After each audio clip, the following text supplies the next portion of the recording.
pessoal! Sejam muito bem-vindos a este nosso material explicativo.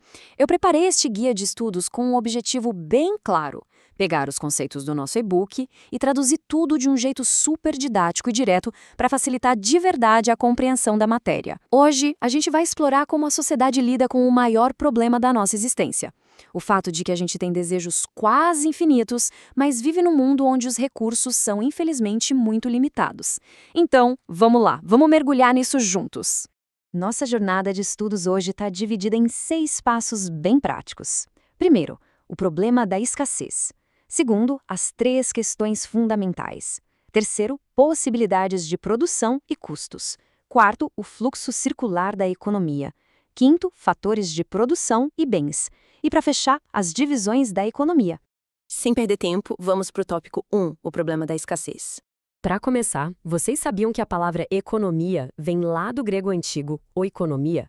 O que é muito legal dessa palavra é que ela junta oikos, que significa casa, com o nomos, que significa lei ou regra. Ou seja, no fundo, economia é simplesmente a arte de administrar muito bem uma casa ou um estado, sendo racional e eficiente. É literalmente não desperdiçar e gerenciar tudo com o maior cuidado possível. E por que a gente precisa administrar tudo com tanto cuidado? Bom, o motivo principal para essa ciência toda existir é um contraste inescapável. Pensa bem. De um lado, as nossas necessidades e desejos por conforto, produtos e serviços não têm fim, são praticamente ilimitados. Mas, do outro lado da balança, os recursos para produzir tudo isso, como a terra, os materiais e o nosso próprio tempo de trabalho, são limitados. A conta simplesmente não fecha para todo mundo ao mesmo tempo. E essa tensão constante é o que a gente chama de escassez. E é justamente por isso que a gente entra na nossa seção 2, as 3 questões fundamentais. Exatamente porque a gente não pode ter tudo ao mesmo tempo, toda a sociedade no mundo é obrigada a se organizar e responder a 3 perguntas vitais. Primeiro, o que e quanto produzir? A gente foca em fazer mais roupas ou mais celulares, por exemplo. Segundo, como produzir? Qual é o jeito mais inteligente e barato de fabricar isso usando menos recursos? E o terceiro ponto, que mexe muito com a política, é para quem produzir? Quem é que vai ter o dinheiro para comprar o produto final? A forma como um país responde essas 3 perguntas é o que define se ele é um sistema capitalista de mercado ou uma economia toda planejada pelo governo. Avançando para o nosso terceiro tópico: possibilidades de produção e custos.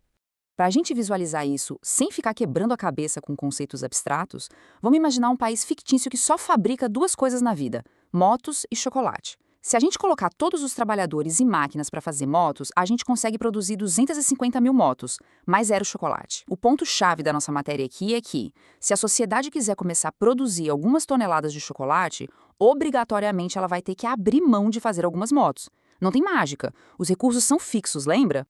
E isso nos leva a um dos conceitos mais importantes e aplicáveis do nosso guia de estudos: o custo de oportunidade. Basicamente, ao valor daquela melhor opção que você teve que sacrificar na hora de tomar uma decisão. Sabe o que isso significa na prática? Que o verdadeiro custo de vocês estarem investindo tempo estudando esse material agora não é só o cansaço mental. É, na verdade, aquela ida ao cinema ou aquele momento de lazer que vocês tiveram que deixar de lado. Toda escolha carrega a perda de uma outra oportunidade. Certo, vamos para a seção 4, o fluxo circular da economia.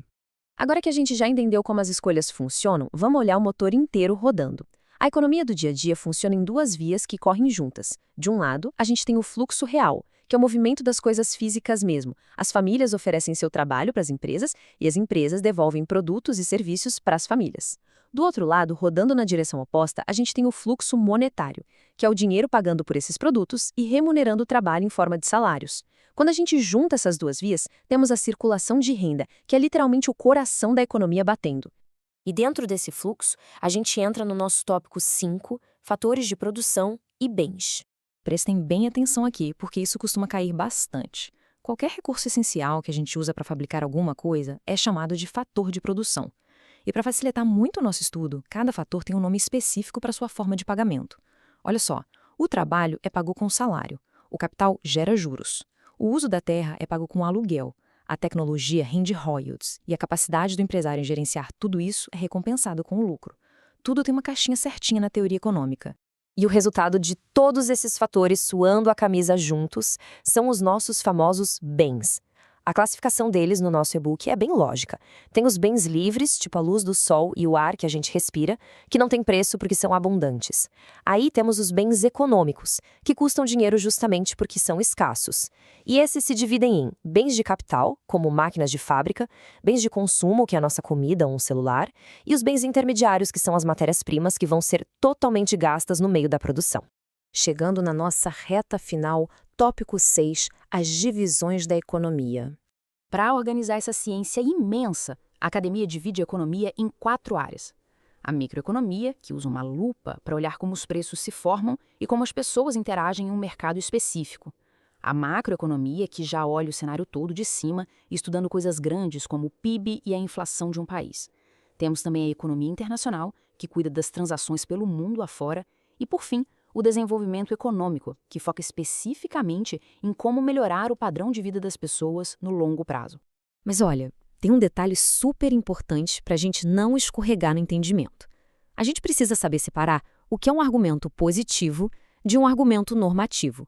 Um argumento positivo é um fato objetivo, algo que a gente pode medir, como dizer São Paulo é o maior produtor industrial.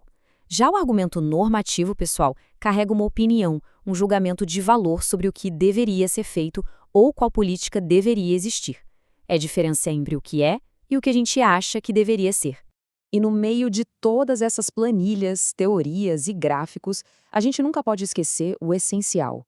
A economia é uma ciência humana, uma ciência puramente social. Ela anda de mãos dadas com o direito, com a sociologia, com a antropologia e até com a psicologia. Porque, no final das contas, por trás de todo esse vocabulário técnico, a economia tenta entender e prever o comportamento humano na hora de fazer escolhas.